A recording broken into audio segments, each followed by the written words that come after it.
Bonjour à tous, c'est Emmanuel pour le Fresh Libertarien, votre podcast hebdomadaire ultra néolibéral. Aujourd'hui, séquence questions-réponses. Je réponds à deux questions qui m'ont été très souvent posées sur Ask. Si vous en avez vous aussi sur le libertarianisme, le lien est dans la description. On me demande souvent quels sont les différents termes libéralisme, libertarianisme, et où est-ce que ces différentes familles se situent sur le curseur gauche-droite de la politique. Pour y répondre, faisons un brin d'histoire. Historiquement, le libéralisme, qui existe toujours sous le nom de libéralisme classique, défendait un état minimal et régalien, n'intervenant ni dans les affaires personnelles ni économiques. On cite souvent Frédéric Bastiat ou Adam Smith pour le volet économique, ou John Locke pour l'aspect philosophique. Il est d'ailleurs intéressant de noter que Bastiat siégeait à gauche de l'Assemblée nationale, malgré qu'il fut l'un des seuls à prôner le libre-échange. Après avoir totalement disparu du paysage politique français, il réapparaît progressivement chez certains militants, notamment au centre droit, mais n'a pas d'élu ou de parti à proprement parler.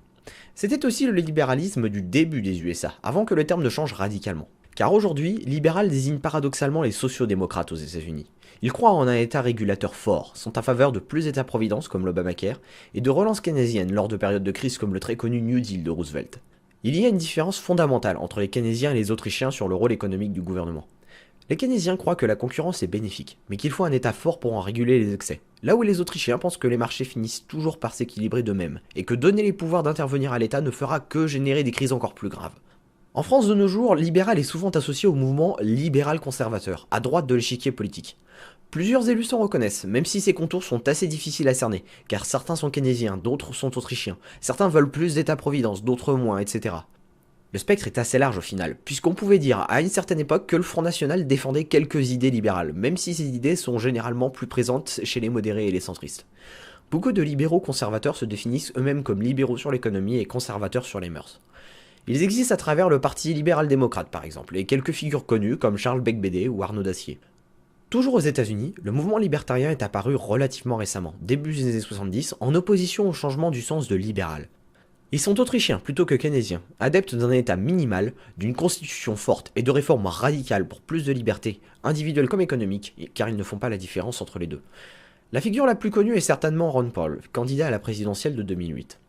Le positionnement des libertariens n'est pas évident, car même s'ils sont issus historiquement des républicains, ils en prennent de plus en plus leur distance, surtout après les années Bush.